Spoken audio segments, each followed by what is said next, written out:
บายนำหัวพี่น้องกลางหมู่บ้านเลยพี่น้องนี่ก็นี่บ่เปียกแล้ว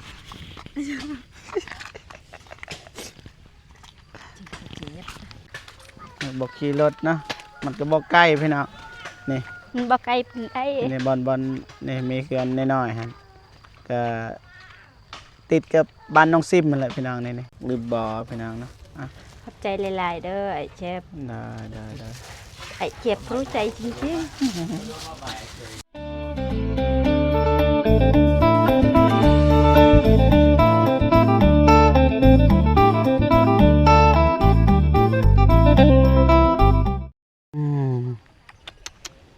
ก็เถอะ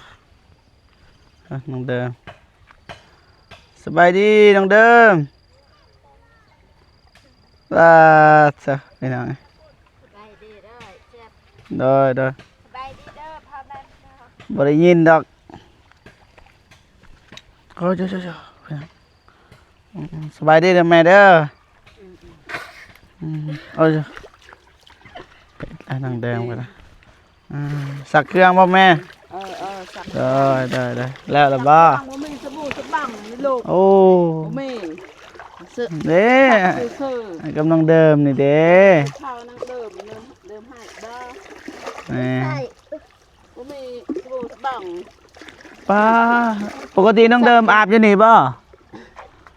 สักซื่อปกติน้องอาบอยู่นี่บ่อาบมื้อนี้สักเครื่องแต่ว่าบ่ทันพี่น้อง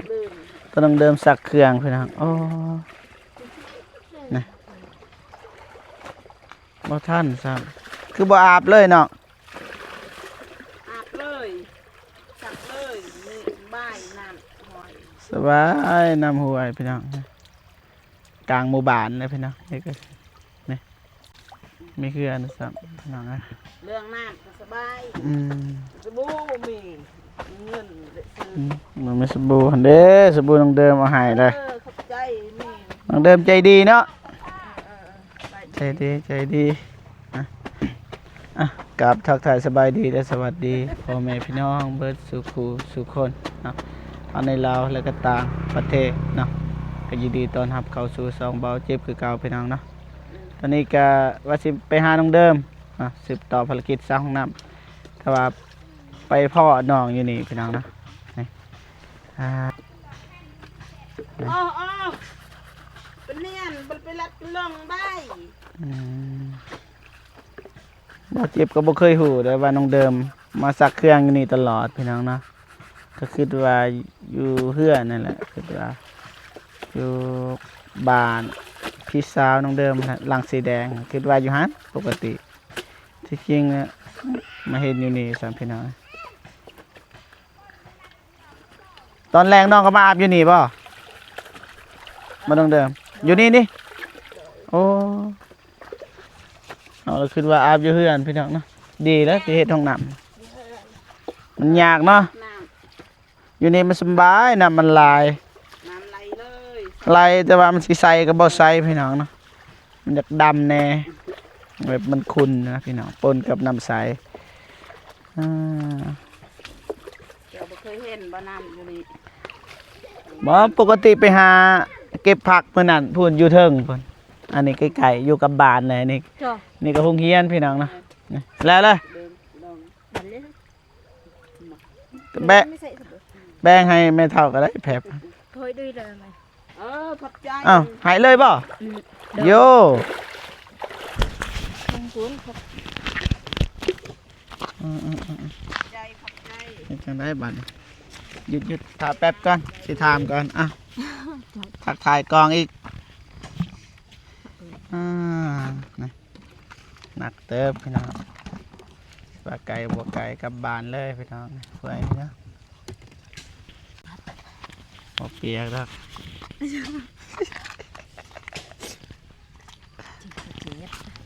ตายบ่เปียกนี่ทางนี้ก็ได้แม่ขออนุญาต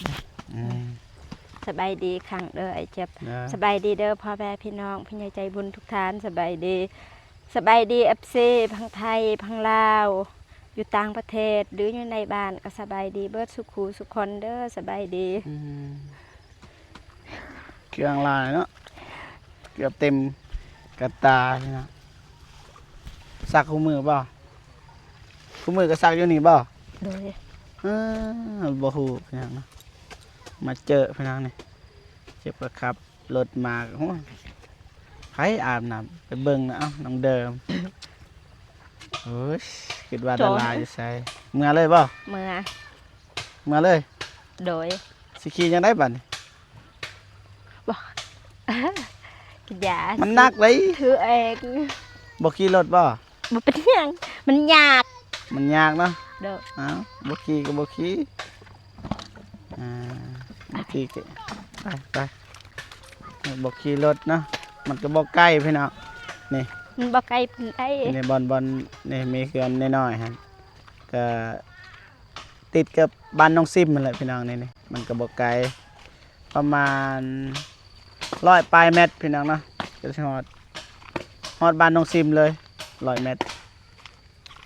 ก็บ่ไกลพี่น้องนี่โอ้เด้อ แพงเยอะยังครัง เจ้านี่ก็ได้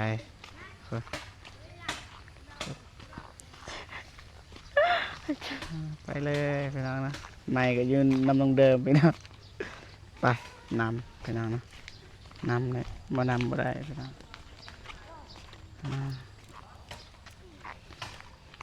ใส่ซอสกับไม้นะ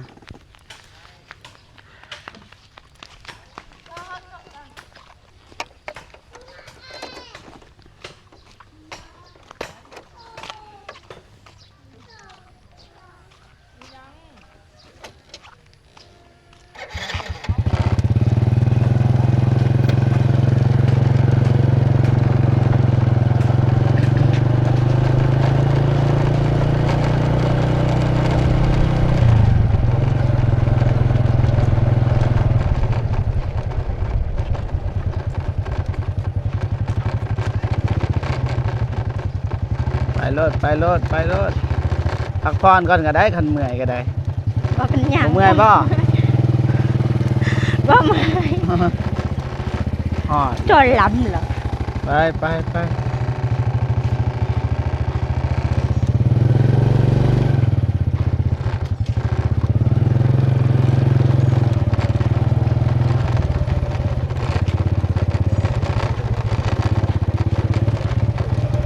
ทางหมื่นพี่น้องโอ้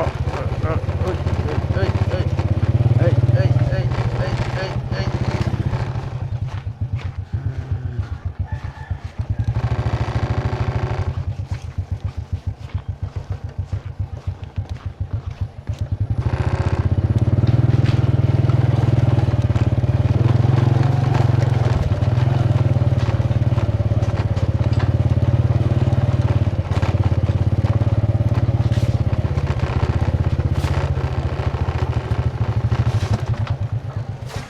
รถสักที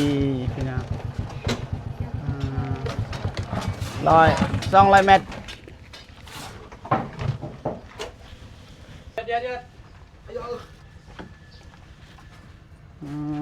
เทิงอยู่บ่ ถึงอยู่ ไอ้คนรอซอยนะ ตู้เลย นาฬิโตไม่ต่อ ประเด็นไงต่ำไม่อยู่อ่ะ บ่มีบ้านใดสิตากเพราะว่าช่วงนี้เพิ่นตกตากอยู่นี่ เรื่องมันตกไปอยู่ไอ้หนอดเรื่องของปักนี้ โอ้ยตัว บ่เจะนายกิน ไหนก่อน มันบ่คักอีกเจะนายกินข้าวกิ มี น จิ น้ำ จา เอาเบื้อง นี่อั นี้ ด แล้ว เด็กอะจอต้องเลยสัวขาว แล้วก็ไม่ต่อ เปิดข้าวอันนั้นไม่ซื้อนะ ต่าง บ่มัดเบื้องไอ้คนรอก่อนก็ได้มัดเบื้องนี้ก่อนพี่น้อง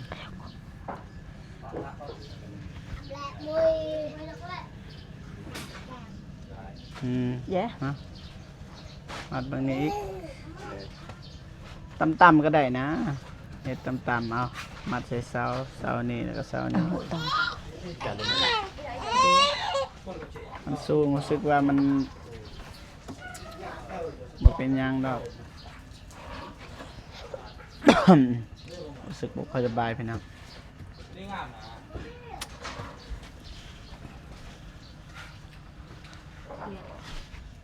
ล่างเขาหย่อนเลยเราอัดับไปจ้ะ อืม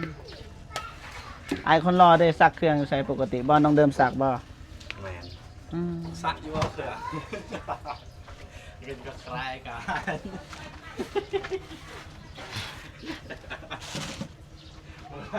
เมื่อ สักแอนลูกเขาก็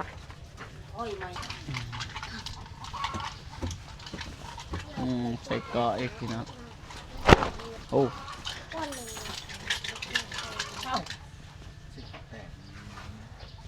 เขาว่ามันต้องตัดเจ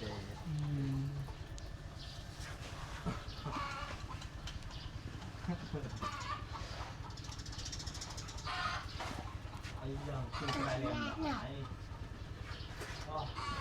โอ้โหจักตัวน้องเพิ่นซักไปน้องเนาะ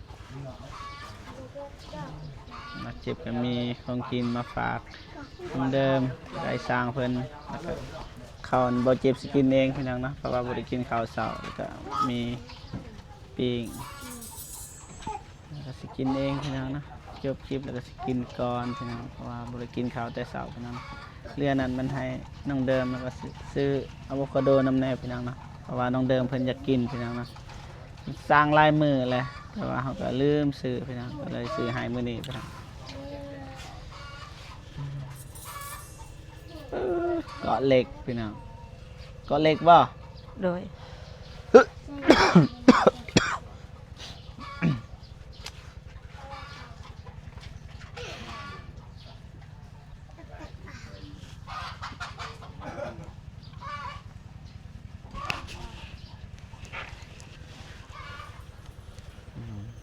เสื้อมันเป็นเสื้อแตงเนาะ เสื้อเอ้ยให้ เสื้อโซแอลพี่น้องนี่เห็นเบิดแอลออนนี่มันก็ลงคือเก้านี่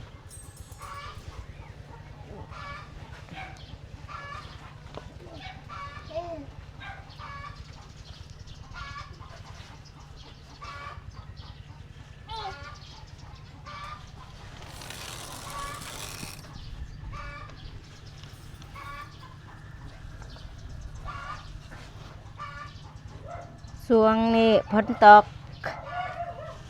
เป็นตากบันไดเลย ตากอยู่นี่ เฮ็ด ได้สิเป็นหยัง อยู่เละเลย พอแต่ว่าจะสุดตากสินอยู่เทิงเลยอีหยังนี่หันดำๆหัน เจ็บจึง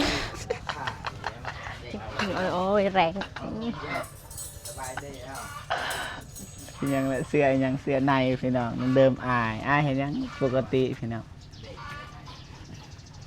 สวยเลยบ่เจ็บนะ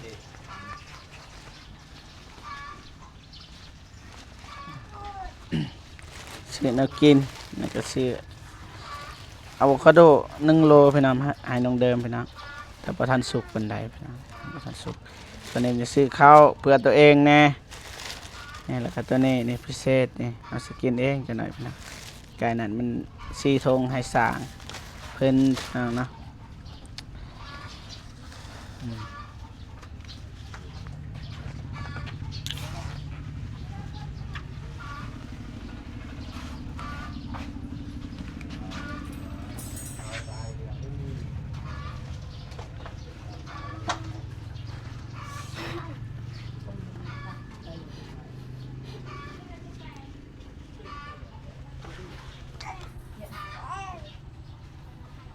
เสื้อไม่ตัวงามเนาะ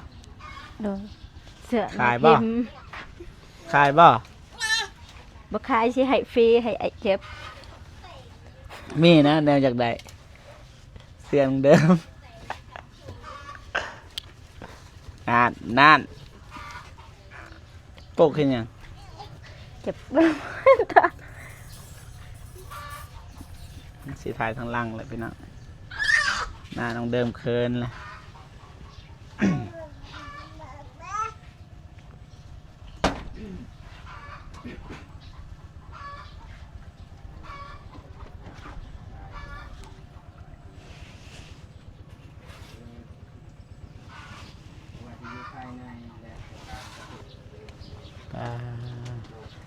เสื้ออันนี้ก็งามนะ งามคือ เจุกหางเสือไอเจ็บ เสื้อไผ เสือไอเจ็บ เสื้อซื้อมาแต่ตะโอยพันแหละเสื้อนี่ไกลขนาดแต่ว่ามันแพงเลยมันอยู่บ้านนอกอีหลีล้อนะมันไกลจากตัวเมืองมันก็เลยแพงพี่น้องเนาะซื้อกับไอ้เบาลีนะซื้อน้ำกัน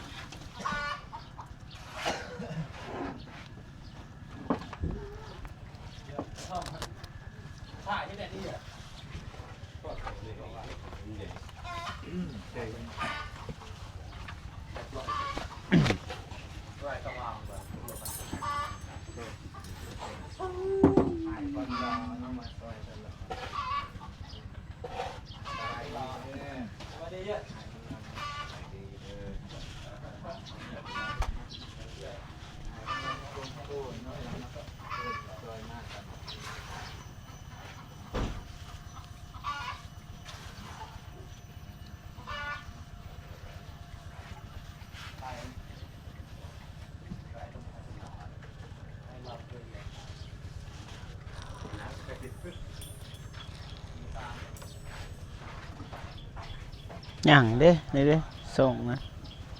ส่งขายาว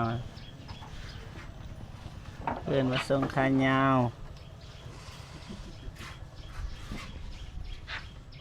Thế mình với cái này là họ để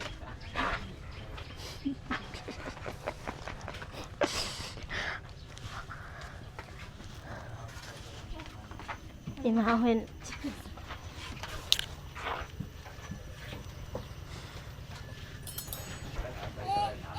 ซื้อคิวเขาแล้วพี่น้อง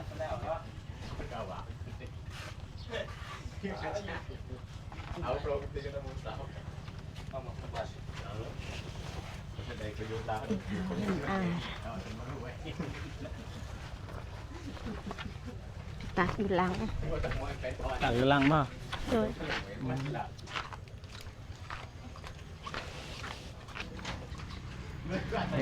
อ่ะแต่เขากินก่อนจึงอันนั้นก่อน โดย เดินมาเงียนตัวนั้นก่อนก็ได้นี่แยกก่อนพี่น้องเนาะตอนนี้นี่ของบ่เจ็บนี่อาหารให้สร้างแล้วกินน้ำกันนั่นแหละ โดยขอบใจได้หลายเด้อไอเจ็บ ได้นี่คอละมาไล่มือเลยพี่น้องนี่อะโวคาโดพี่น้องนี่ รู้ใจ ของหมักหรือบอพี่น้องเนาะอ่ะ ขอบใจหลายๆเด้อไอเจ็บ ได้ ไอเจ็บรู้ใจจริง โอเคเด้อประมาณนี้พี่น้องนะอันนี้เรือให้บ่เจ็บกินข้าวก่อนพี่น้องนะ ๆนางสาดกินน้ำกินในไอเจ็บ โดยโอเคก่อนพี่น้องนะบ่เจ็บกายสิจบคลิปก่อนนะสิกินข้าวก่อนพี่น้องนะเพราะว่าบ่ได้กินข้าวแต่เช้าพี่น้องนะแล้วก็เพราะว่าตื่นช่วยแน่แล้วก็ฟ้าวมาอีกพี่น้องนะก็เลยบ่ได้กินข้าวเช้าพี่น้องนะตอนนี้ก็กินข้าวก่อนพี่น้องนะก็เลยก็ขอบคุณคุณยายใจดี FC ทุกท่านที่เข้ามาให้กำลังใจให้เบาเจ็บตลอดมาเลยพี่น้องนะขอขอบใจหลายๆนะโอเคเบาเจ็บก็สิจบคลิปก่อนนะพบกันหน้าเนาะสำหรับคลิปนี้ขอกล่าวคำว่าสบายดีเด้อบ๊ายบายพ่อพี่น้องนะ